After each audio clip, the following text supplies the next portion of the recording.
Start. भारतीय दंड संहिता कलम 420 आणि 506 कलमान्वये आरोपी खटल्यास समोर गेला आहे.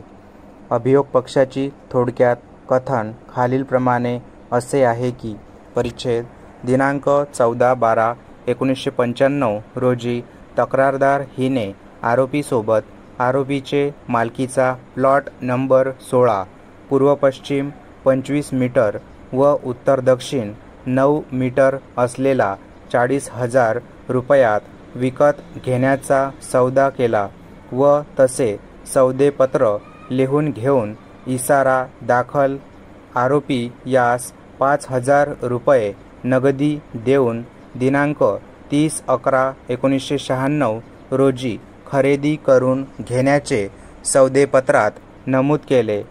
त्या सौदेपत्रावर साक्षीदार नंबर 3 व 4 यांच्या सह्या आहेत.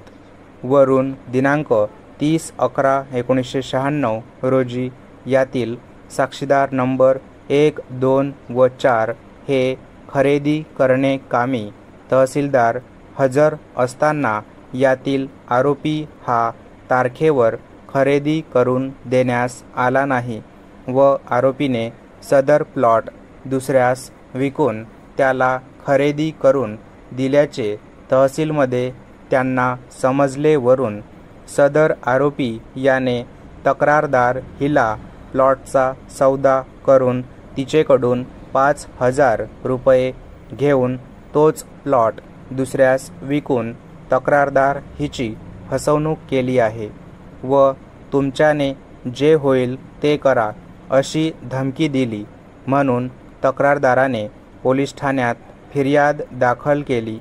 सदरच्या फिर्यादवरून गुन्हा क्रमांक 2/1997 भारतीय दंडविधान कलम 420 आणि 506 अन्वये आरोपीच्या विरुद्ध गुन्हा नोंद झाला. सदर गुन्ह्याचा तपास तपासी अंमलदार आडे यांनी केला. त्यांनी 4 साक्षीदारांचे जबाब नोंद केले. आरोपीला अटक केली. त्यानंतर त्याला जामिनावर सोडण्यात आले. तपास पूर्ण करून दोषारोपपत्र न्यायदंडाधिकारी प्रथम वर्ग घाटंजी यांचे न्यायालयात दाखल केले. भारतीय दंड संहिता कलम 420 आणि 506 चा दोषारोपपत्र आरोपीविरुद्ध मांडण्यात आला. आरोपीने गुन्हा केल्याचे कबूल केले नाही व संपरीक्षा चालविण्यास विनंती केली. आरोपीने त्याच्या बचावामध्ये सांगितले की त्यांनी कोणताही गुन्हा केलेला नाही. सरकार पक्षाने आरोपीचे आरोप साबित करण्याकरिता तक्रारदार साक्षीदार क्रमांक 1 हिला तपासले. तक्रारदाराने साक्ष दिली की आरोपीसोबत प्लॉट खरेदी घेण्याबाबत सौदेपत्र झाले होते व तो प्लॉट रक्कम रुपये 40,000ला आरोपी खरेदी देणार म्हणून ठरले होते. त्या अनुषंगाने तक्रारदाराने तिला रक्कम रुपये 5,000 दिले होते. तक्रारदाराच्या साक्षीमध्ये पुढे आले की आरोपीने तक्रारदाराला सदरचा प्लॉट विक्री न करता ज्ञानेश्वर आणि दत्तात्रय यांना विक्री केले होते. तक्रारदाराने पुढे साक्ष दिली की सदरचे खरेदी खताची कॉपी निशाणी क्रमांक 27 वर आहे. तिने पुढे साक्षीमध्ये असेही कबूल केले की त्या सौदेपत्रावर तिची सही नाही.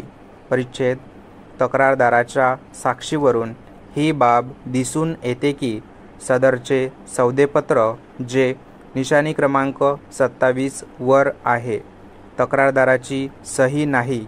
त्यामुळे सदरचे सौदेपत्र आरोपी आणि तक्रारदारामध्ये झाले होते किंवा कसे यावर संशय निर्माण होतो.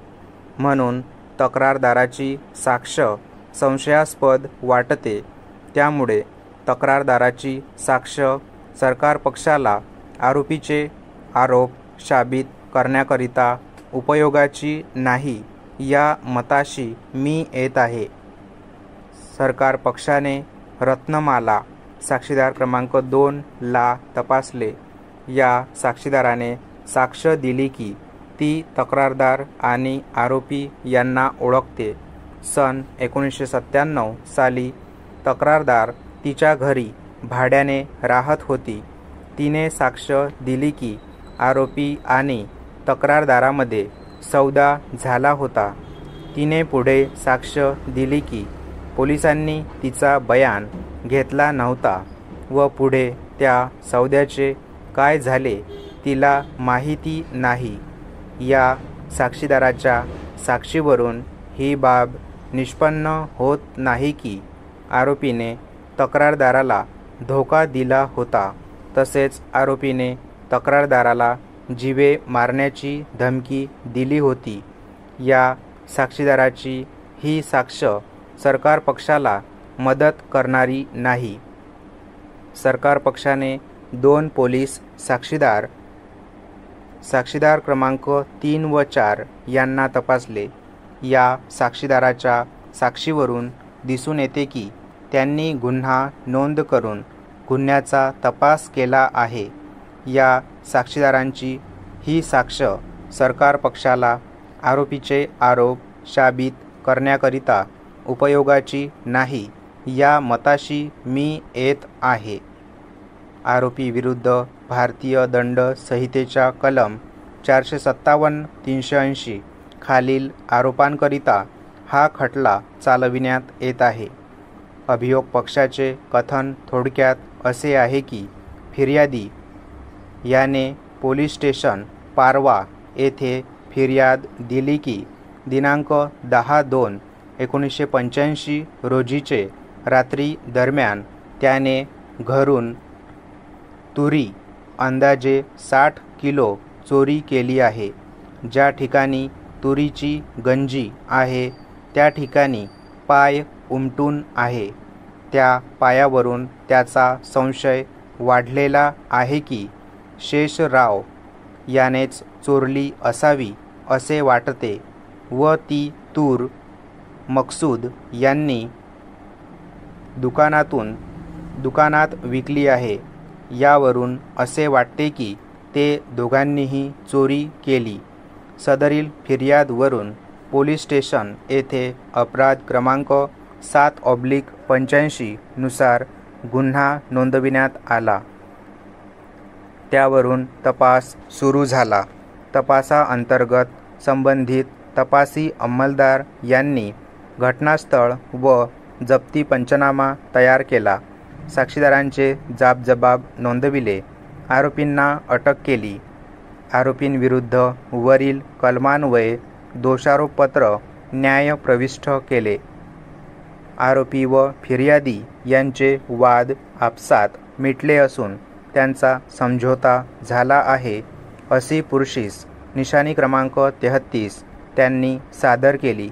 परंतु ह्या खटल्यातील भारतीय दंड संहितेच्या कलम 380 खालील गुन्हा फौजदारी प्रक्रिया संहितेच्या कलम 320 नुसार तडजोडपात्र नसल्याने खटला पुढे चालविण्यात आला. आरोपीला गुन्ह्यात गुंतविणारा कोणताही पुरावा नसल्याने त्याचे कलम 313 फौजदारी प्रक्रिया संहिता नुसारचे बयान नोंदविले नाही. सदर प्रकरणात आरोपी क्रमांक 1 हा फरार आहे व आरोपी क्रमांक 3 सोबत प्रकरण आपसी झाले आहे. स्टॉप.